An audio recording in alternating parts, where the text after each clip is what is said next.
think the only point where Cecil lost me was when he had like the earpiece planted in Mark's head. She be watching my streams go up. She be calling me viral. So you ain't got the answers, Sway. You ain't got the answers. Just watching episode 2 of Invincible, and bro, the amount of discourse on whether this nigga Cecil is in the right or wrong needs to be studied, because goddamn, everybody's divided on this. I don't know. Now, let me say this first, right? I think Cecil hiring Darkwing and having DA Sinclair make the reanimen for him, I think that's okay. Like, he was nah, you right there, you right. If we had the Super Series, it's over, bro. But no, I think he was in the right when he had Darkwing working for him. Okay, cool, he murdered people, but he was trying to make amends for, like, if he's got like a useful ability, like, you'd rather have him out and he's willing to work with the team. Like, if he's willing to be a part of the team and be, you know, in the field actively helping people, I don't think his intentions were all bad. So I'm not mad at Darkwing. DA Sinclair, yeah, okay.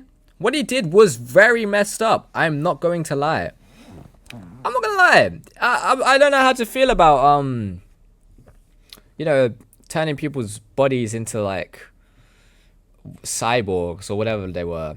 I don't know how I felt about that, but when they started using like old soldiers' corpses and stuff, cool, like whatever, like fine, like it's not hurting anybody. Like I don't know, it's a little, yeah, but overall I'm like, it's not the worst thing in the world. I think those two things were okay.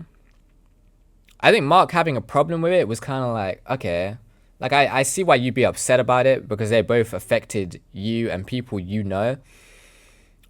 But your dad murdered people and you want to give him a second chance. You gave him a second chance.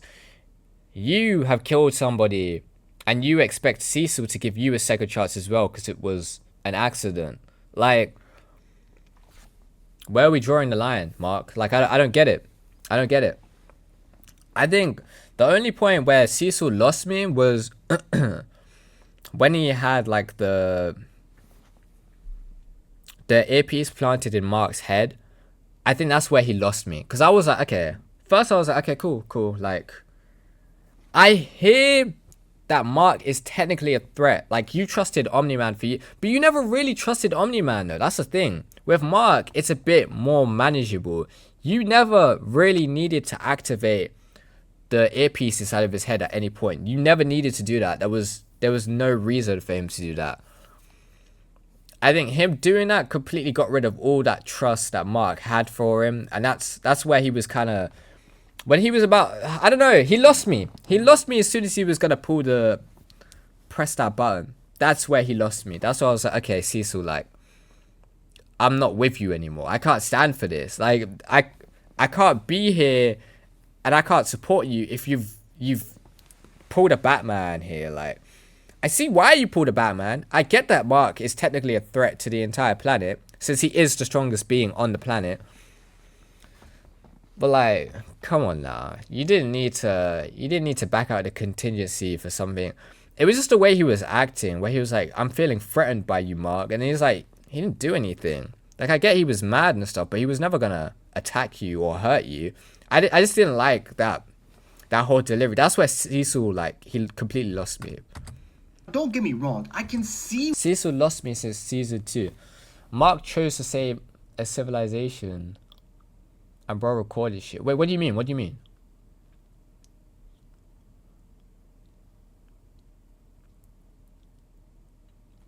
Oh, what? How he recorded the what's it called? The screaming sound that I don't know what the kaiju made. Yeah. Yeah, I thought so. Since season 2, what did he do in season 2? What, is it just because he recorded the sound to use against Mark? He should have, like, I get if he took the sound to use against, like, other Viltrumites, but to use against Mark specifically, and to implant it in his head, just in case, was kind of crazy. I'm not gonna lie to you. Where Cecil's coming from, and in that respect I can agree with him. But the problem with Cecil is he is by definition a man that says all the ends justify the means. No matter what I have to do, I will get shit done. And the whole point of this episode is showing parallels between Mark and a younger Cecil. Like, he used to be like Mark. He used to have values and principles that he would not waver against, no matter what the cause was. And for that, I can see how Cecil doesn't want to hurt Mark or even tries to come from a place of understanding. And bro, that's usually the problem with these kind of debates. They try to humanize Cecil. Not saying that he didn't have a good reason, but you can see over the years, the man's principles just fell off. He got really into the headspace of just, you can either be a good person or the man who saves the world, but you can't be both. And that was eating at him. You can see that this man allowed people to die. Tragedies have happened under this man's hands. And he had to just harden up and realize that the world is not an unfair place. And he can't be as fair as some of these people. And now listen, does he have a point that Mark can't really be trusted? Yeah. Has he got burned by Omni-Man before? True. Does he have to have... That's probably why though. Because the whole thing with like, okay... But when did he implant the sound? In season 2? My thing is, right? Okay, so he saw that, yeah, oh man. Like, okay, he saw that Mark met up with Omni-Man, and then I guess that's where his trust would have been. It would have just completely gone. I get it, but like, I don't know. It's so conflicting. Because like, seeing it in the moment... I was on Cecil's side. I genuinely was. And then they got into the White Room. And then he's surrounded by these reanimen. I'm like, okay, so why is he doing that? Bear in mind, I'd read the comics before, so I already knew it was going to happen. But seeing how it played out, I was like, oh, why are you saying it like that? That's not fair. That's not fair. Like, why are you acting like you're being threatened by Mark when... You know he's not going to do anything. Like, I would have thought he would have known he wasn't going to do anything. But he was genuinely felt his life was in danger enough to press the button and play that earpiece right in his head. Yeah, but the way he goes about it is just in such a violation of just autonomy that it gets to a point where, do you really need to go this I'm saying... Because you have to understand that before Mark got into this White Room, he wasn't really threatening him. If anything, Cecil was gaslighting this man. He really brought him in here saying, are you threatening me? Mark just wanted to talk. And then once Cecil made it known that I will put you in the fucking ground if you step to me, it was basically saying that I'm superior to you. I have control over you. So you either listen, get back in line, or I'm gonna have to dispose of you. That was the problem. I think that was the problem. That was definitely the problem. The real problem. All of this is coming from the fear of Cecil not having control of his team. And it's not just Mark. It's everybody. The Guardians of the Globe. Anybody that isn't under his thumb. He just has justifiable fear. The understanding that this man cannot really do shit if any of these guys go out of line. So he feels like he needs to put his foot down and show these guys that I have power over you. No matter what you think, I will have to do what I have to do. And the problem is, he doesn't really try to make them understand or anything. He doesn't explain it. He just says it how it is. And most of the time, that just brings That's problems. what I'm saying. If you do not be honest with your intentions, shit like this is going to happen. Like, it's problematic. Very problematic. Let this shit happen? This is the worst case scenario. But he knows in this moment, he fucked up. And another great moment of this episode is the fact of how the Guardians of the Globes took this. You could see them being divided on how Cecil has acted. I like that they were divided about it. I like that not everybody, some of them were kind of using their heads a bit.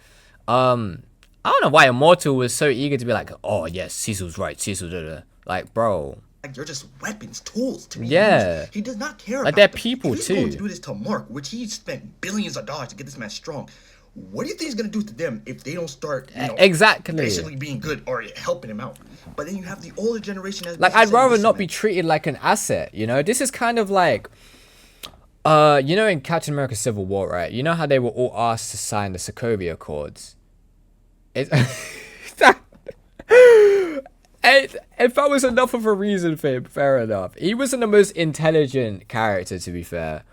But yeah, this is like when they asked everyone to sign the Sokovia Accords. They would have been this. They would have just complied.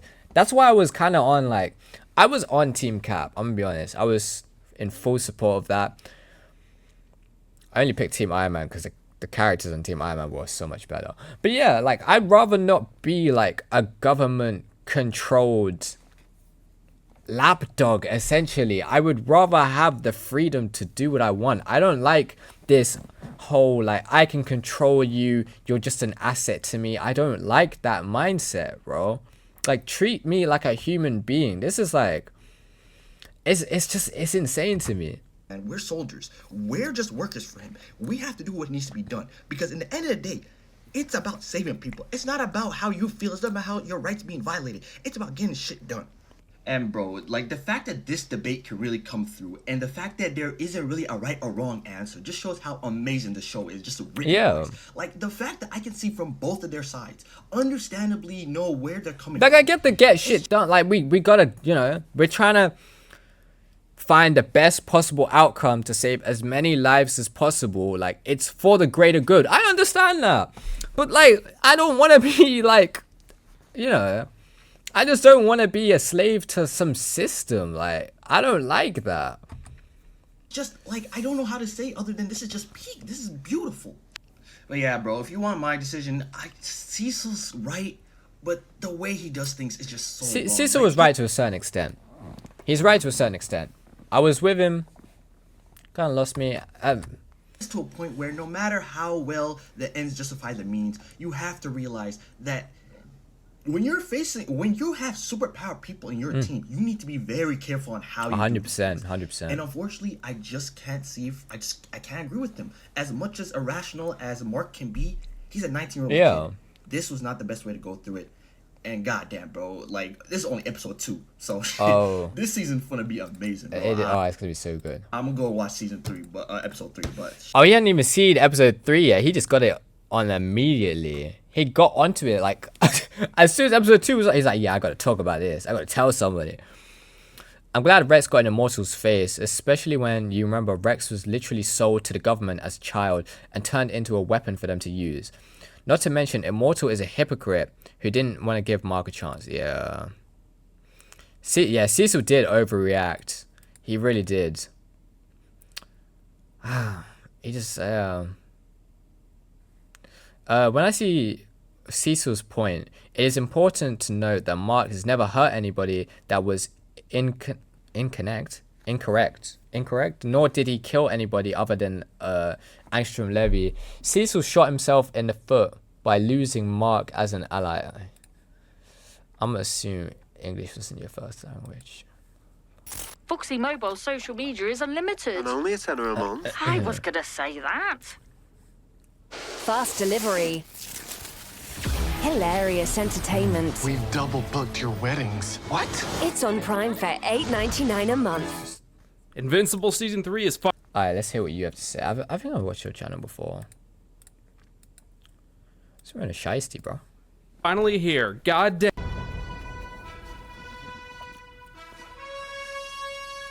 And I gotta say, it was definitely worth the wait. And yes, speaking of waiting, this video was supposed to come out on Friday. Yes, I know. Long story short, if you didn't see my Discord announcement or community post, my PC decided recording. So yeah, button so that I can afford a ticket to Microsoft HQ so I can beat the ever-loving shit of whoever decided to blue screen my PC, because I know it is due to so it's damn near half the season getting dropped on us all at once. There's a lot to talk about.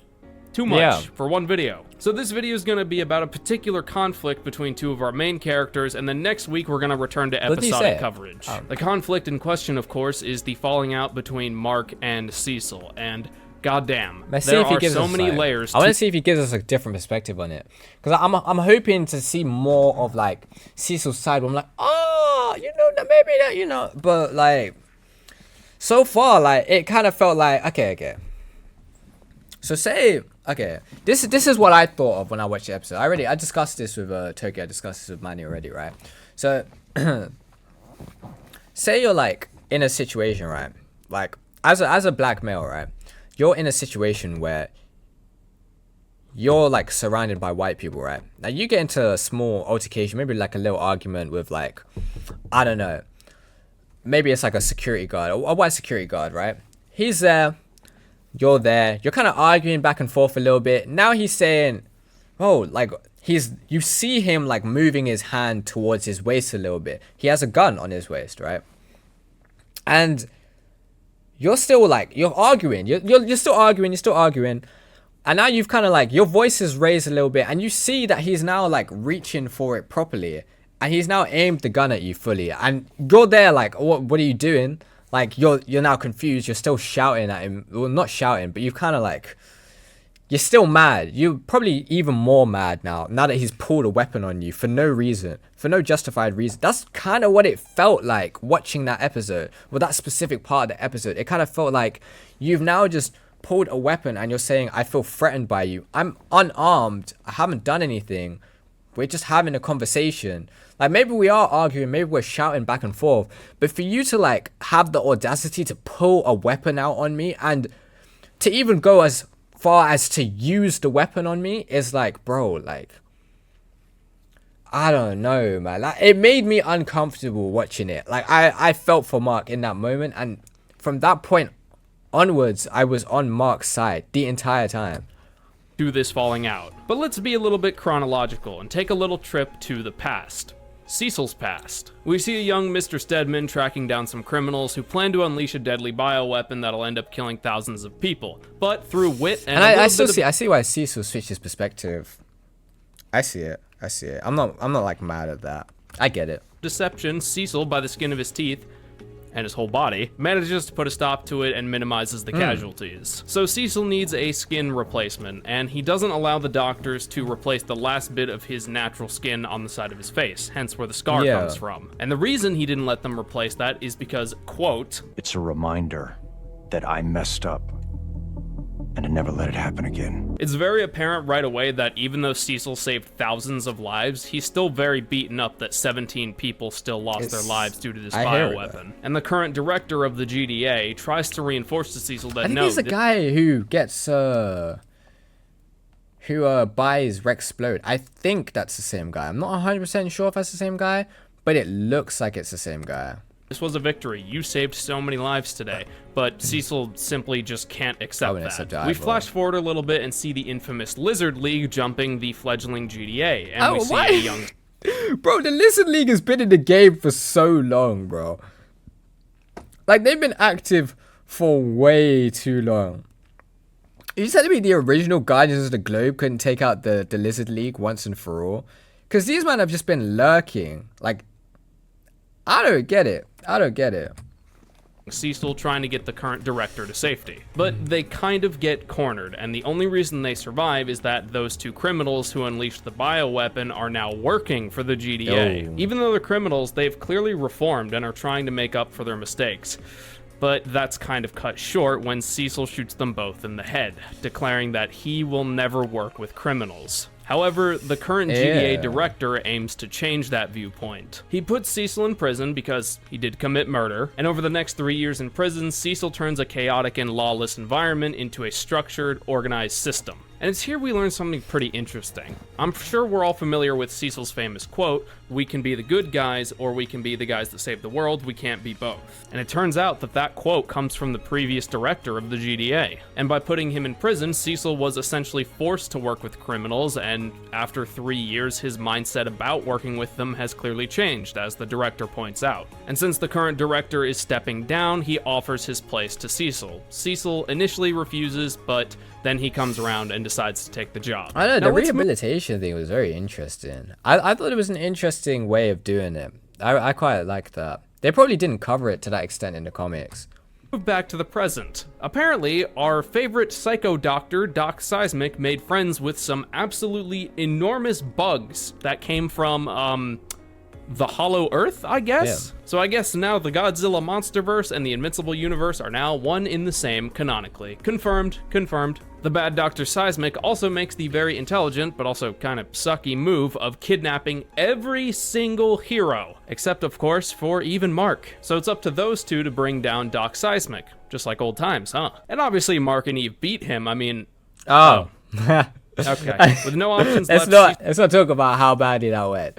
I don't know how that went that badly. You have, like, some of the strongest people on the planet Cecil sends in Sinclair's reanimen and Darkwing 2. Mark is rightfully pissed off about seeing the reanimen as well as Darkwing. seeing They two did is some crazy. pretty messed up things. More so Sinclair than Darkwing, I think, because, you know, Darkwing was a murderer, don't get me wrong, but Sinclair was a torturer and a mutilator. What's the thing?